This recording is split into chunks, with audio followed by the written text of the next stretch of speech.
কুমিল্লা বিশ্ববিদ্যালয়ে এখানকার যারা ভাইরা আছেন তাদের সাথে যখন কথা হতো তখন তারা বলেছিলেন আমাদের গায়ে আঘাত করছে, আমাদেরকে মারছে, আমরা কি করব? আমরা বলেছিলাম আপনারা হোল্ড করুন, আপনারা ওখানে দাঁড়িয়ে থাকুন। তারা বলেছিল আমাদেরকে মারলে আমরা দাঁড়িয়ে থাকার মানুষ না, আমরা প্রতিরোধ করব।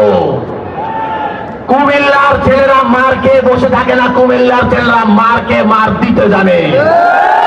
কুমিল্লার ছেলেরা একটা খাইলে 10টা দিতে জানে। কুমিল্লার ছেলেদের সাথে লাগতে আইসেন না। এখনো আমরা শুনতে পাই ফ্যাসিবাদের দোসরেরা ঘাপটি মেরে বসে আছে, তারা নাকি ভোল পাল্টে এখন নানাবিধ রং চং মাখছে। তাদেরকে হুঁশিয়ারি করে বলতে চাই, সাবধান হয়ে যান।